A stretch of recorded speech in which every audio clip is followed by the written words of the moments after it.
In the newest Mufasa movie, we meet Kiros as the king of the outsiders. He is a big, white, ruthless killer and believes he is the one true Lion King and doesn't care about the rules among lions.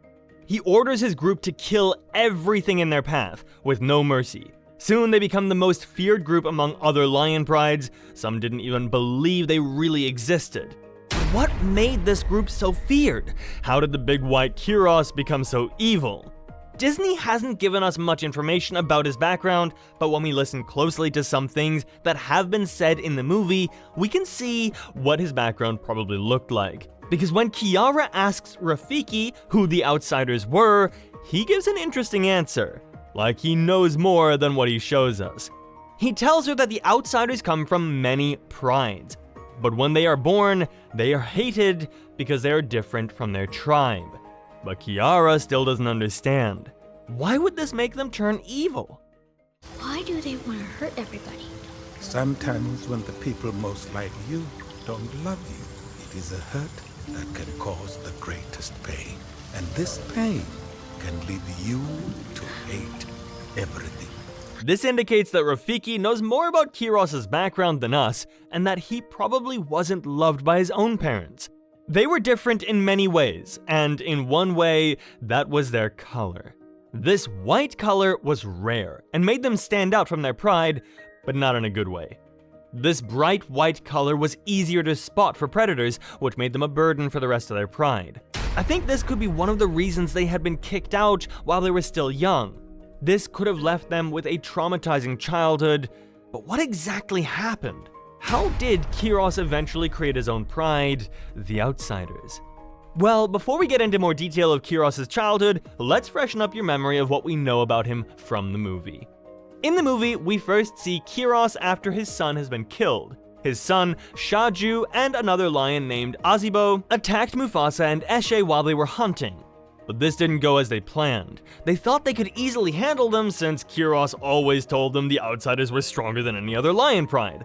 But they hadn't met Mufasa yet. The brave Mufasa saves Eshe and kills Shaju, Kiros' son, in defense. All while Taka was scared watching from a distance. The scared Azibo returns to his pride alone. He tries to explain what happened, that he was injured and had no choice, but Kiros didn't care. He left his son to die, so he let the lionesses kill him off as punishment. In the meantime, Mufasa and Eshe had returned to their pride.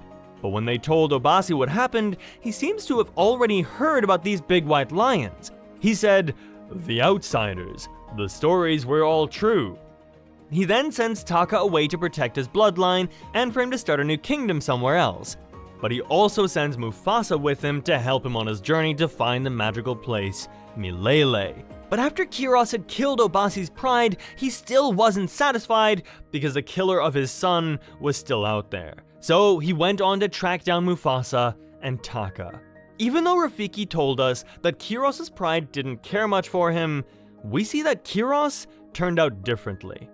He does everything for his son. Finding justice became his only purpose. He didn't care what he had to do or who he had to kill for that. Because of his journey to track Mufasa and Taka down, many of his lions had lost their life on the way. Because in the meantime, Mufasa and Taka weren't alone anymore.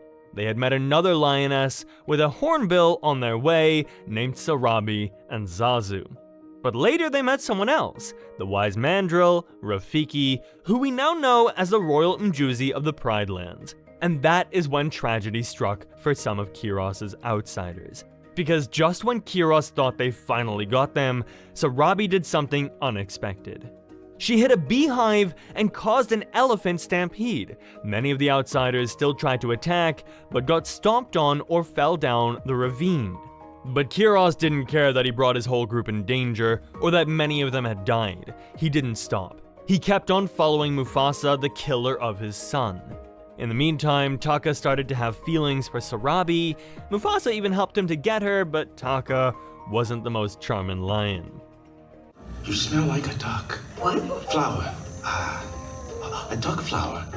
Sarabi wasn't really impressed by Taka and eventually starts to have feelings for Mufasa. Mufasa tries to deny it at first, but he soon realizes he felt the same way. When Taka found out, he felt betrayed and went to Kiros to team up with him. Kiros first had his doubts about Taka, but then he remembered he had lost a son, and he had to get his revenge. He makes a plan with Taka, and from that moment on, Taka would leave a trace for the outsiders to follow. So when Mufasa and the rest finally reached Milele, Taka wasn't surprised to meet the outsiders there. Kiros starts his attack on Mufasa right away, but he isn't defeated yet. Sarabi convinces the other lionesses to fight with them. At first, they weren't so sure, and they tell Sarabi that the outsiders have chased them from their Pride Lands before.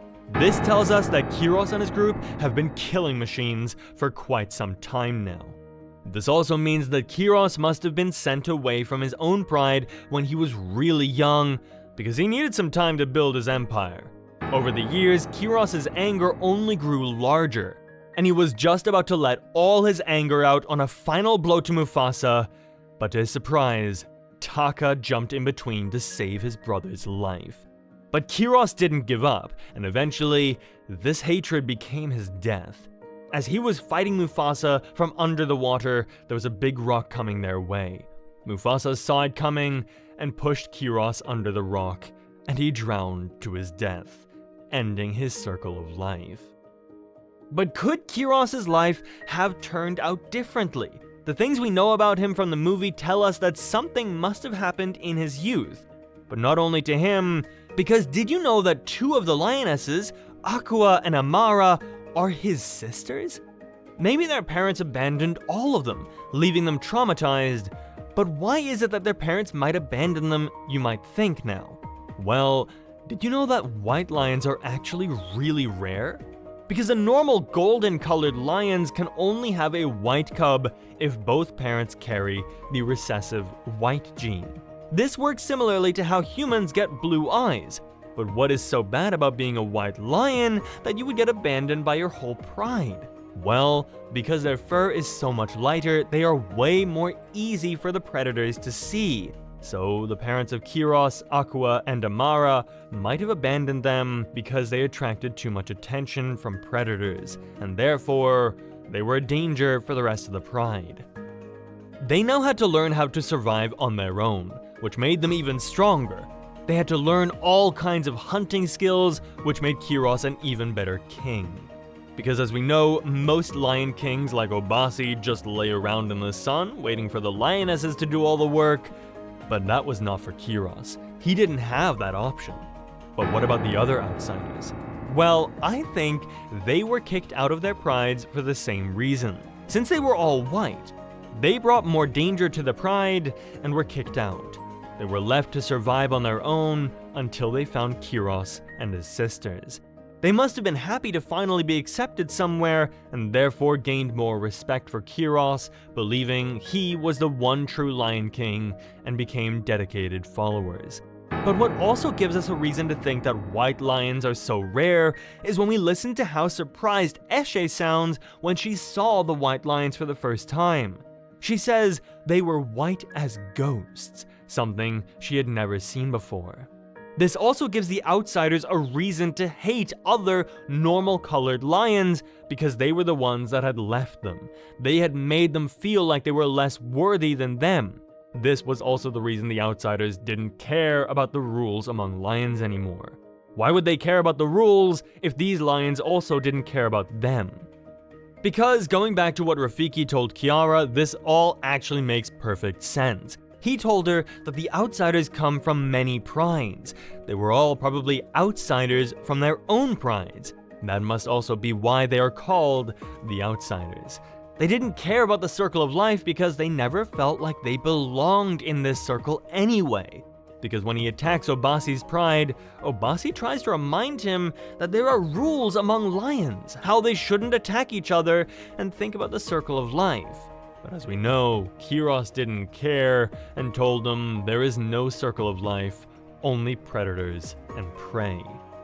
Well, you could say that Kiros didn't believe in many other things as well, because when Taka looks for Kiros to betray Mufasa, Kiros wasn't so enthusiastic when he heard him talk about Milele. He told him that the whole Milele talk was a dream and that it didn't exist. And Maybe Kiros didn't dare to dream anymore because all his dreams were crushed as a cub when he was abandoned. Now that you know Kiros' backstory, you can understand why he's turned out this way. Since the day he was born, he was already an outsider without even doing anything. Maybe if his parents loved him, he would have turned out differently. He was lucky to have his sisters by his side, who must have been the main reason he survived and got the courage to be the king of his new created pride. In the end, I kind of feel bad for Kiros. Just like we see in Taka's story, the parents have a lot of influence on how the cubs will grow up. Because just like Kiros, Taka didn't have an easy time growing up. His father, Obasi, was laying in the shade all day, waiting for the lionesses to do their job.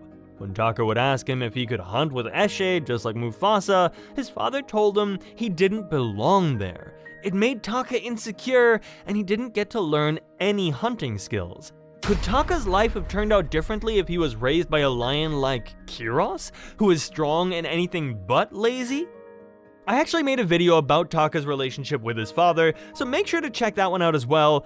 But what I think is more important is if Kiros would have turned out differently if he was born into another pride, because in the end, Kiros was kind of the reason that Mufasa got to hate Taka. Let me know what you think in the comments down below, and make sure to hit that notification bell so you won't miss any of the new videos, and I'll catch you next time.